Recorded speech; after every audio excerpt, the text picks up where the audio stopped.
When one sets out to explore another church's theology, the liturgical year might seem a strange place to begin.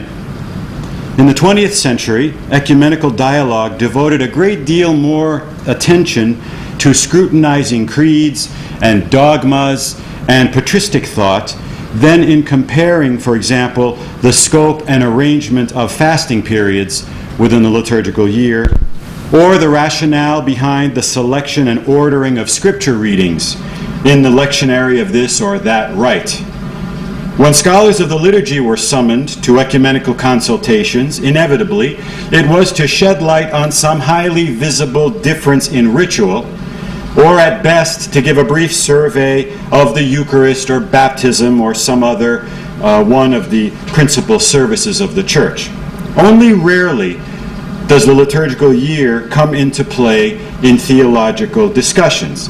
This is a shame, because the liturgical year is one of the most essential components of a church's rite, a fundamental aspect of that church's very own unique and integrated system of worship, having its own rules and inner logic, conditioned by history and culture and theological outlook. A church's rite embodies the official expression of its Christian faith. In all ancient Christian traditions, the calendar provides a sort of scaffolding that connects and undergirds all of the elements of rite: the Eucharist, daily worship, the liturgical books, hymnography, iconography, sacred architecture, even vestiture. Whether it be the seemingly convoluted rhythm of feast and fast, or the register of saints and martyrs held up as normative, and their commemoration at appointed occasions during the year, or setting aside seasons to reflect on specific themes, or the selection of particular Bible passages to be read during the liturgy, and consequently, and just as important, the omission of other parts of the Bible from within the annual cycle of readings in a church's liturgy. The distribution of Bible passages to specified days of the year, the designation of hymns and other liturgical texts for certain days and seasons, all of these details of a tradition's liturgical calendar are a consequence of that tradition's unique theological vision, its distinctive Christian witness. So the particulars of feast and fast in a given liturgical rite are not just interesting quirks. They are attributes that point to the authentic heart of a community's faith, or in the apt words of Robert Taft, the jewels of a people's incarnation of the gospel. What I've been asked to do today is to illustrate all of this for the Armenian Rite, whose liturgical calendar is one of the more ancient and complex, but perhaps the best studied in the entire Christian East. My goal will be to identify some of the distinguishing features of the Armenian church year, but also to explore how these features reveal a unique and precious Orthodox Christian worldview. Probably the most striking feature of the Armenian church calendar is its variability from year to year. Only 6 feasts out of the whole church year are commemorated on the same calendar date every year. Christmas on January 6th, and we'll have more to say about that in a few minutes. The presentation of the Lord to the temple, known as Candlemas in the West, and Hippopante, or meeting, in the Byzantine world. The feast is celebrated on February 14th, which is not Valentine's Day for the Armenians, but the 40th day after Christmas, if you count from January 6th. The third fixed feast is the Annunciation to Mary, which is celebrated on April 7th. April 7th is exactly 9 months before Christmas. And the remaining 3 fixed feasts of the Armenian church year also deal with the Mother of God. Her birth on September 8th, according to a traditional dating which corresponds to the octave of the new year in the Byzantine calendar. Her conception to Joachim and Anna on December 9th, which is 9 months before the conventional date of Mary's birth. And finally, her presentation to the temple on November 21st, a date that was originally the anniversary of Emperor Justinian's new church, called the Nea, built on the Temple Mount in Jerusalem and dedicated to the Mother of God on precisely November 21st, 543.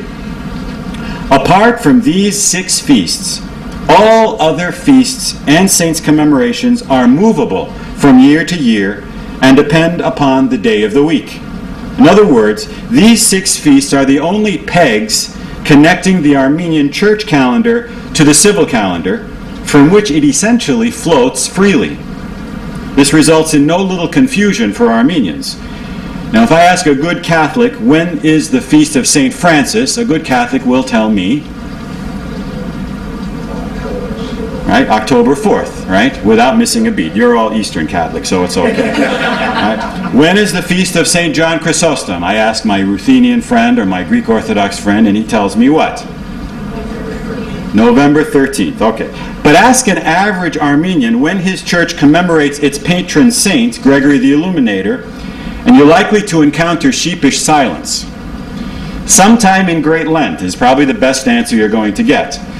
On the other hand, a pedantic priest like me will eventually specify that of the 3 days dedicated to St. Gregory in the Armenian calendar, the oldest and arguably the most important one falls every year on the 5th Saturday of Great Lent, the actual calendar date changing from year to year. Armenians commemorate St. John Chrysostom on the 7th Saturday following the Feast of the Exaltation of the Holy Cross, whatever date that may be. St. Constantine the Emperor and his mother Helena are always commemorated on the Tuesday of the 4th week after Pentecost, the precise date changing every year. The great luminary of the Christian East, St. Ephrem, is remembered on the 6th Saturday after the Feast of the Exaltation or on the 1st Saturday after December 30th, depending upon the year. I think you get the idea. What makes the appointment of feasts and commemorations so inordinately complex, and what causes no small tribulation for Armenian seminarians, is the consequence of a fundamental principle of the Armenian Church calendrics, that saints may only be commemorated on Mondays, Tuesdays, Thursdays, and Saturdays. What's more, there's a certain observable hierarchy whereby the commemoration of the more well-known or cherished saints tends to gravitate toward Saturday. Wednesdays and Fridays are normally dedicated to fasting and penitential themes. No feasts or saints' commemorations may ever take place on Wednesdays or Fridays because, according to the inner logic of the Armenian Rite, such festivities are incompatible with the spirit of these days. Moreover, saints are also never commemorated on Sundays. And this is precisely the point. Sunday is set apart for so-called dominical feasts, those holy days that have something to do with the life and redemptive economy of Jesus, including the feasts of Mary and of the Cross. The Assumption or Dormition of the Mother of God is celebrated not on August 15th, as in most churches, but on the Sunday falling nearest August 15th. The exaltation or elevation of the Holy Cross is not observed on September 14th, when every other ancient church celebrates it. The Armenians have no problem parting with the rest of Christendom by moving their festivity to the Sunday falling closest to September 14th. No other rite, East or West, places such emphasis on the theological character of the days of the week.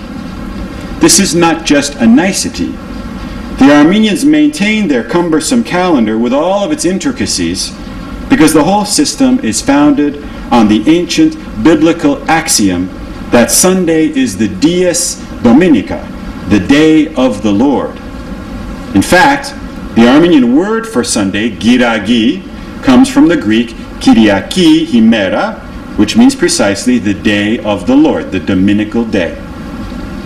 The structure of the Armenian calendar, with the week as its basic unit, effectively highlights Sunday not as a little Easter, but as a symbol of the totality of the mystery of Christ in its full eschatological reality. It is the mystery of Emmanuel, God with us, a theme not limited to Jesus' resurrection early on the first day of the week, but embracing all of the facets and moments of the divine economy revealed in the person and the words and the deeds of the incarnate Son of God. For the Armenians, as it was for the earliest Christians, Sunday is the first day and the eighth day. It is Easter, Christmas, and Pentecost. It is Ascension. It is Transfiguration. It is Mary. It's the cross. It's the tomb. It is the second coming. It's the great judgment. Sunday is the sum of all of these feasts. In fact, historically, it was their source. The first Christian feast, the day to celebrate everything it means to be a redeemed child of God in Christ. The history of the development of the liturgical year is the story of how this original unified vision of the mystery of Christ in time became fragmented, resulting in the cycle of Christian feast days that we have today, each one focused on a certain moment or aspect in salvation history. The Armenian Church has preserved something of this early integrated vision in the structure of its liturgical year, with Sunday at its head. So the Armenians tolerate the inconvenience of a highly variable calendar for the sake of the message it proclaims and celebrates. And that message, of course, is not a dogma, it is a word. The Word is the incarnate Son of God, risen and living in our midst. The other hallmark of the Armenian Church's calendar is its Jerusalem pedigree. It is hard to overestimate the influence of Jerusalem on the Armenian Church from her formative years in the early 4th century through the 7th century, when first the Persians and then the Arabs would lay the axe to the Christian ascendancy in the Holy City. The liturgy of Jerusalem would eventually leave what scholars today increasingly recognize to be the source of the most prominent, enduring, and characteristic features not only of the Armenian Church calendar, but of its rite as a whole. The earliest surviving literary record pertaining to the Armenian Church is a letter dated 335 by Bishop Macarius I of Jerusalem to the Armenian Catholicos Vertanes, the elder son and second successor of St. Gregory the Illuminator. This letter, written in response to an appeal by the Catholicos regarding the proper administration of baptism and Eucharist, shows that the nascent Armenian Church looked to Jerusalem as an authority in matters of Orthodox faith and practice. Early Armenian presence in the Holy Land is attested in a number of literary sources, as well as by the famous mosaics with Armenian inscriptions that date to the 5th or at latest 6th century.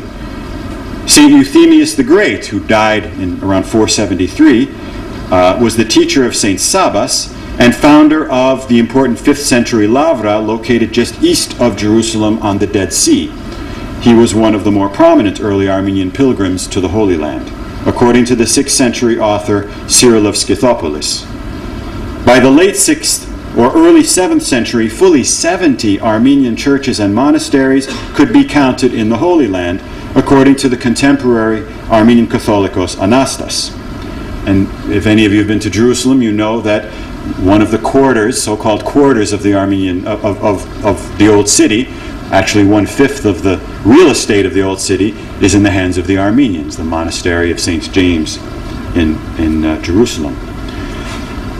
Only a few years after the creation of the Armenian alphabet in the year 405, the same Armenian monks who translated the Bible into Armenian also translated the Lectionary of Jerusalem from the original Greek. This book contained not only the scripture readings appointed to be read at liturgical services throughout the year, but also detailed ritual information regarding the liturgical life of the Holy City. It thus provided not only the framework for the Armenian Church's own lectionary, called the Jashots Kirk, but also the basic structure, content, and theology of the Armenian liturgical year. Until around the 8th century, the lectionary used in Armenia was little more than the practically unadulterated lectionary of Jerusalem in Armenian translation. In subsequent centuries, the Armenians gradually supplemented it with their own emerging festal traditions and saints' commemorations, always preserving intact, however, its basic core from Jerusalem. Almost 40 years ago, the 3 medieval Armenian manuscripts containing the Old Lectionary of Jerusalem were edited and published by the French Benedictine monk Charles Athanas Renou. He has since published 2 more monographs and scores of shorter studies on the subsequent historical development and characteristics of the Armenian lectionary. Renou's work should be considered among the most important achievements of 20th century liturgiology. For not only has he virtually written the history of the development of the Armenian church calendar, but he has shown the Armenian Rite to be a practically transparent window into the otherwise long ago extinct Rite of Jerusalem. Once the priority of the lectionary of Jerusalem for the Armenian Rite has been established, the remaining characteristics of the Armenian church year fall easily into place. No Armenian document, liturgical or patristic, preserves any trace of a celebration of Christmas on December 25th. The Armenians have always celebrated Christ's nativity on January 6th, the date designated for it in the Armenian lectionary of Jerusalem. This appears to have been the earliest date for Christmas, observed practically universally in East and West, with the exception of North Africa and Rome. St. Ambrose, a few miles north in Milan, celebrated January 6th as his date of Christmas. It is unknown what connection January 6th actually has with the Nativity of Jesus, or how the festivity came to be celebrated on that date. Eventually, for reasons that scholars still dispute to this day, all of Christendom adopted December 25th as the date for Christmas, except the Armenian Church, the only church that today celebrates Christmas on January 6th. And you should know that this date bears no connection whatsoever to January 7th, when some Eastern Christians, maybe some of you, celebrate Christmas. January 7th is nothing more than the Julian equivalent of December 25th, according to the Gregorian calendar. The Christmas readings appointed in the Armenian lectionary of Jerusalem make it clear that the celebration was originally understood exclusively as a celebration of the Nativity of Christ. Understood, of course, not as Jesus' birthday, but as the coming of salvation into the world, the advent of Emmanuel, of God with us. For the grace of God has appeared, bringing salvation to all, St. Paul proclaims in his letter to Titus. It was not until the late 7th or early 8th century that January 6th also became a commemoration of the baptism of Christ. Around that time, the great liturgical reformer and canonist, Catholicos Hovhannes Otsnetsi, refers to the blessing of water ceremony on that date, which included Psalm 28:29, "The voice of the Lord is over the waters, the God of glory thunders, the Lord is over many waters," as well as Matthew's account of Christ's baptism. From around that time onward, the unified commemoration of both the birth and the baptism of Christ on January 6th, which Armenians refer to as Theophany, Astvadzhaidnutun, will become a banner of the Armenian Church's dogmatic position in opposition to the Christological formula of the Council of Chalcedon. The Armenian Fathers insist time and again on the necessity of celebrating Christ's human birth of Mary and his divine birth from the Father, symbolized in baptism, on one and the same day. To separate these two commemorations was, for them, tantamount to separating the humanity and divinity of Christ in the manner of the Nestorians. The Byzantines, on the other hand, interpreted the Armenian double observance on January 6th and the omission of any celebration on December 25th as, in effect, suppressing the feast of the Nativity of Christ altogether. That, they charged, was a sure sign that the Armenians were suppressing Christ's true humanity. Of course, neither of these arguments, neither the Armenian nor the Byzantine, has any merit theologically or historically. But they are typical of an unfortunate but universal phenomenon in liturgical history. Benign differences in liturgical practices from one rite to another have tended, in less Irenic times, to acquire theological meanings that have no real connection to the origin, function, or significance of those practices. Such distinctive usages then become symbols that fuel the polarization of churches, weapons wielded in the long and sad history of churches seeking to dominate one another. In the case at hand, it would take until the mid-12th century for the saintly Armenian Catholicos Nerses Shnorhali, the patron saint of our seminary in New York, to rise above these futile polemics. In his encyclical letter of 1166, Nerses addresses the feud over the date of Christmas with these words, and I quote, "Either way, let them celebrate Christmas for the glory of God. For it seems to me that these things are not the fault of the day of the month or the character of the day, but plain antagonism. For whatever day one celebrates, let them celebrate without antagonism. This is pleasing to God." In the Armenian Church, the Christmas Eucharist is celebrated twice. Once following the Christmas Eve Vigil, late in the night of January 5th, and again early in the morning of January 6th, Christmas Day. This practice contravenes the practically universal tenet that the liturgy must not be celebrated more than once each day in the same place. Actually, the practice is but a reflection of the way Christmas was celebrated in ancient Jerusalem. In the Holy City, the Eucharist was celebrated in the Church of the Holy Nativity in Bethlehem late on Christmas Eve, and again in the Martyrium early on Christmas morning. The Armenians simply adapted the ancient observance of Jerusalem for parish use in the homeland. Thus, you have two Christmas liturgies, but one liturgical station. Already in the Jerusalem lectionary, the Christmas feast is extended to an octave, an 8-day extension. On each day, the lectionary directs that the Eucharist be celebrated in one or another of the shrines of the Holy City. It happens that the scripture readings for the 4th and 5th days of the octave feature the accounts of the Annunciation to Mary and the Visitation, respectively. Neither day is entirely dedicated to these feasts. The theme of Christ's birth is always repeated strongly each day as the primary theme of the day and of the octave as a whole. Yet these two Marian lections are a remnant of the earliest veneration of Mary within the liturgical year after the Council of Ephesus. In other words, this is the source of Marian festivities in the liturgical year. Clearly contextualized within the octave of Theophany, Mary is not separated in any way from her Son and from her providential role as Mother of God. Her commemoration is always a profession of faith in the Theanthropos, the God-man, Jesus Christ. This insight is preserved in the structure of the Armenian church year, where all feasts of Mary are considered not saints' days, but dominical days.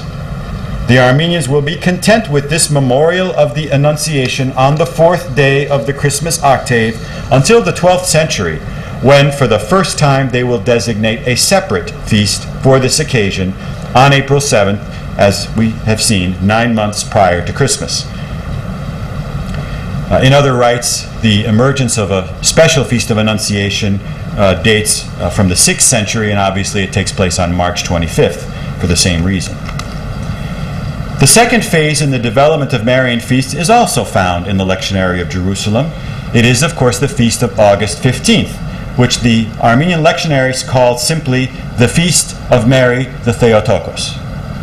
The ceremony for that feast day takes place at the 3rd mile of Bethlehem, the spot where Mary rested when her pangs of childbirth began, according to a document called the Proto-Evangelion of James, which is the early compilation of traditions dealing with Jesus' childhood and of Mary and Joseph.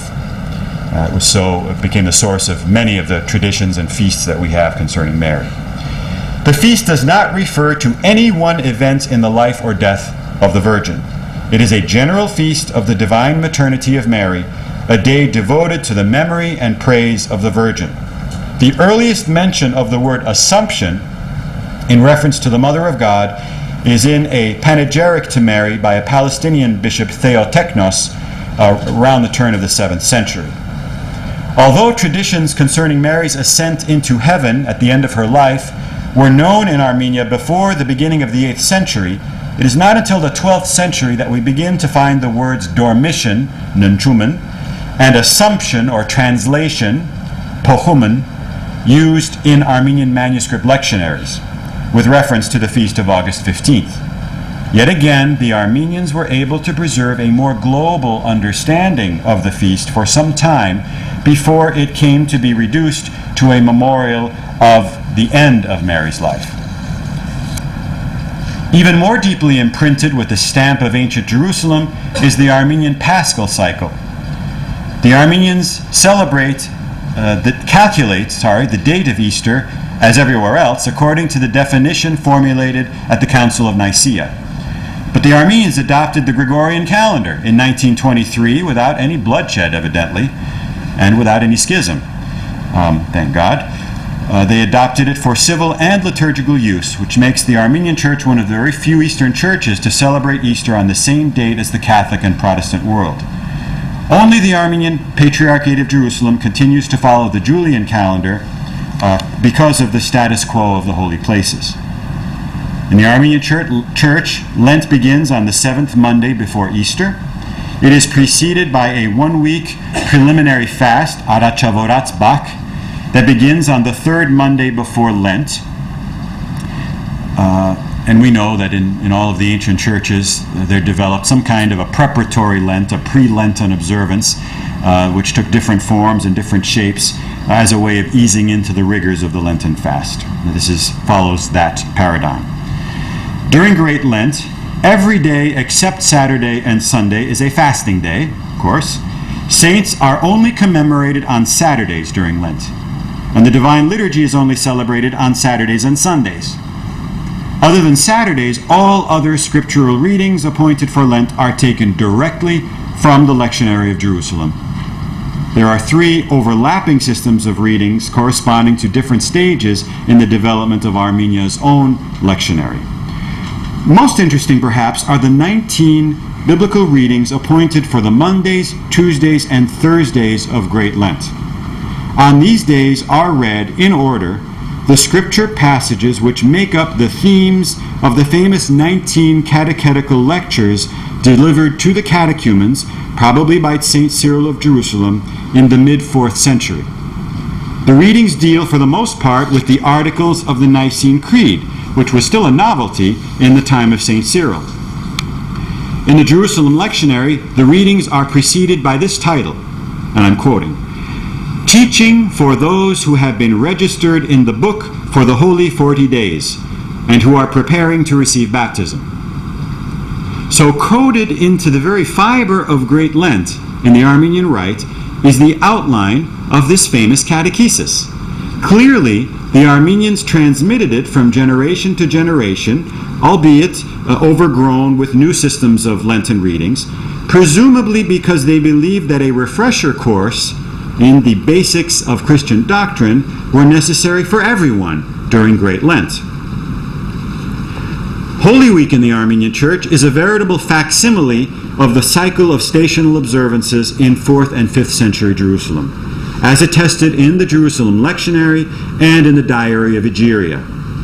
Holy Thursday is known as the day of the Old Pascha. The Armenian Rite preserves a beautiful penitential service conducted early in the morning of Holy Thursday, a service which is mentioned in the Jerusalem lectionary but not described. The ceremony is a solemn liturgy of public repentance, understood in the ancient sense as a one-time reconciliation with and reintegration into the church following commission of a grave sin. That's the earliest understanding of penance in Christianity. The ceremony takes place in the narthex, or the entry chamber of the church, and gradually processes into the sanctuary, symbolizing, really representing, the reintegration of sinners back into the church. The service includes numerous repetitions of Psalm 50, 51, which has to be considered the premier penitential prayer of the church, as well as the penitential prayer of Jonah from the belly of the whale, the prayer of King Manasseh, and lengthy prayers of absolution attributed to St. Basil and St. John Chrysostom. Holy Thursday also features the celebration of the Eucharist, which was the primitive tradition of Jerusalem, as attested in Egeria. In other Christian centers, the Eucharist was considered incompatible with Holy Thursday, which was devoted to fasting. This is legislated, for example, in the canons of Laodicea in the mid-4th century. Once again, we're reminded of the variations that we find. The farther back we go in the history of the liturgy, the more variety we find, not the more unity. The ceremony of washing the feet is found in the Armenian version of is not found in the Armenian version of the Jerusalem lectionary, but it does feature in the Georgian translation of this lectionary, which reflects the liturgy of the Holy City between the 5th and 8th centuries.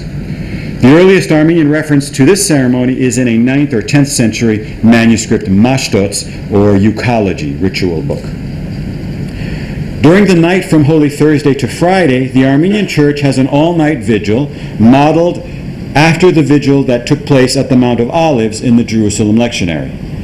To the psalms, antiphons, and prayers which comprise the vigil at the Mount of Olives, the Armenians have added the gospel readings that were read at the 6 consecutive stations where the Jerusalem community processed during the night to mark the places Christ passed during the last night of his life.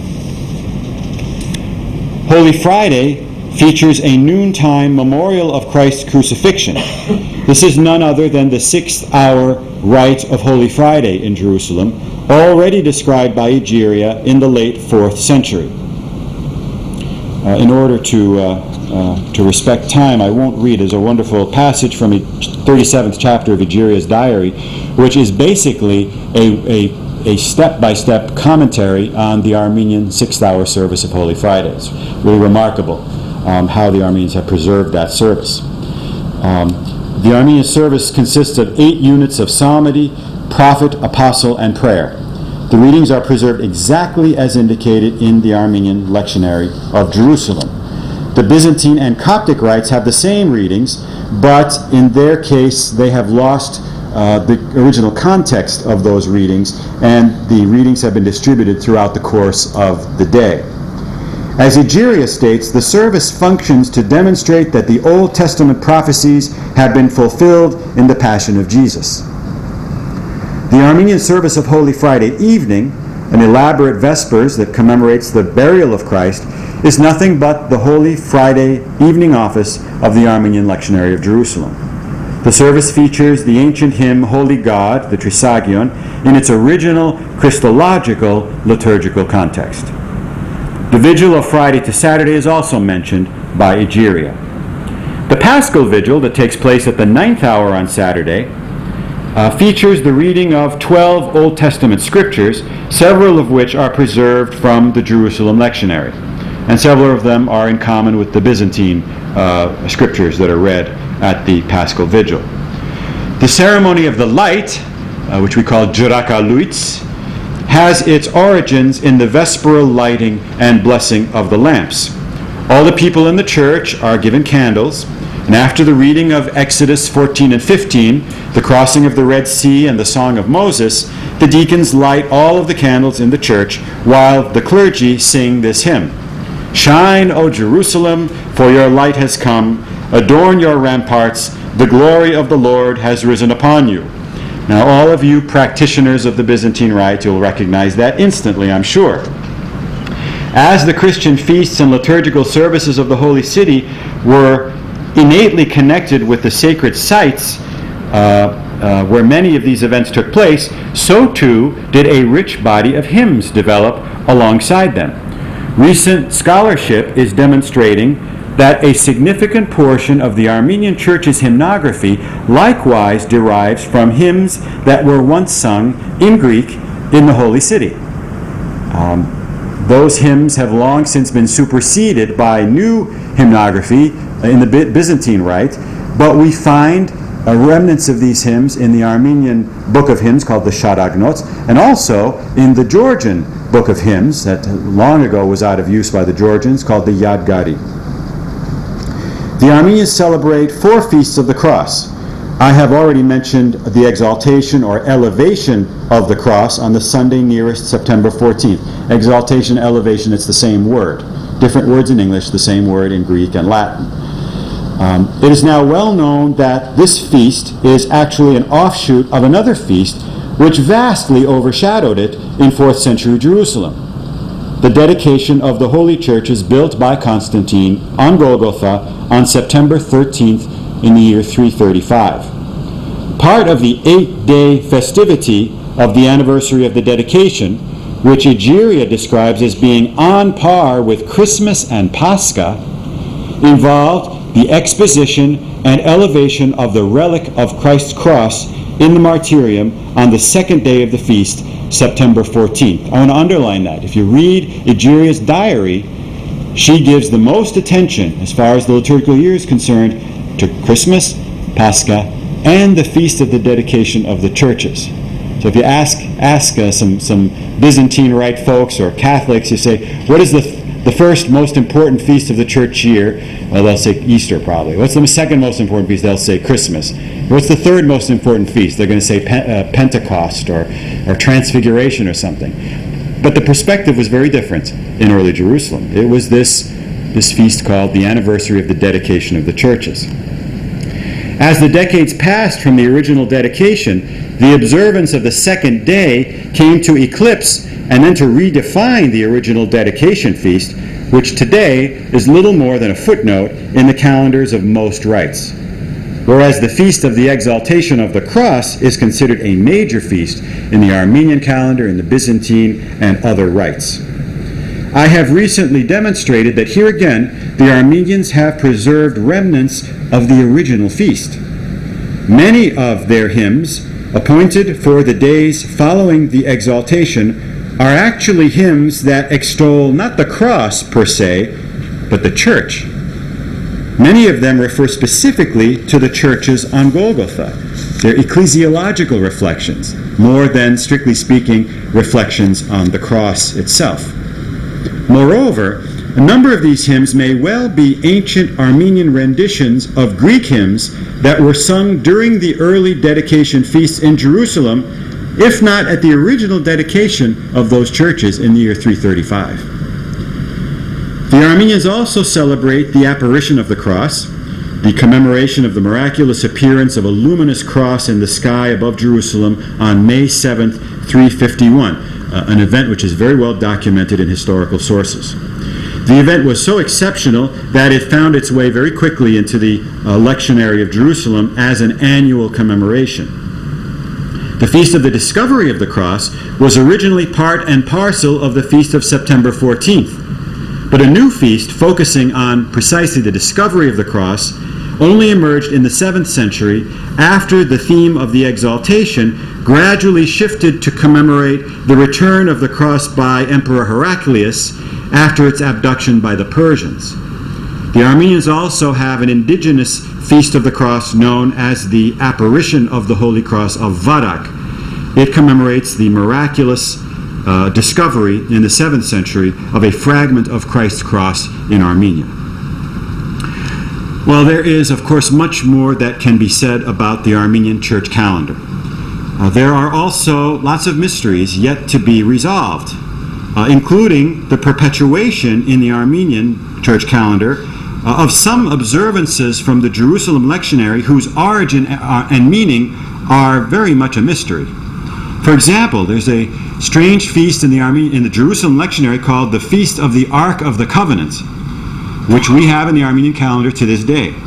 Celebrated on July 2nd in the Armenian and Georgian versions of the Jerusalem lectionary, this feast is said to commemorate the deposition of the ark in the home of Abinadab on a hill at Kiriath Jearim, just north of Jerusalem, following its return from capture by the Philistines, according to a brief account in 1 Samuel chapter 7. But this interpretation raises more questions than it answers. Moreover, when we look at the Armenian hymnography for this feast, which bears marks of great antiquity, we find no reference to the Ark of the Covenant at all, and no interest in this obscure passage from the Old Testament. Instead, the hymns manifestly concern the dedication of a church. Makes one think that maybe there was a church that was dedicated at that place very early on. Well, it remains to be discovered. Just as peculiar and mysterious are commemorations of, for example, the Maccabees. We have a feast of the Maccabees, which comes from the Jerusalem lectionary, and a commemoration of 7 figures on the days leading up to Christmas: James and David, Stephen the first martyr, Peter and Paul, and James and John, the sons of Zebedee. Scholars have tried, they have yet to explain why this particular grouping of saints is given such prominence in the days leading up to Christmas. And they've put out a few theories about this, which personally I don't find very convincing. There's something more going on here that we just don't know. So there's still a lot to be uncovered. But these are not archaic excavations for specialists, but as we have seen, pathways into the theological mind and heart of the Armenian people. And as a whole, throughout the precarious and bloody history of the Armenian people, the mind and heart of the Armenian people have been squarely oriented toward Jesus Christ. A deeper appreciation for their liturgical patrimony is thus in every sense life-giving for them and a blessing for us. Thank you all very much.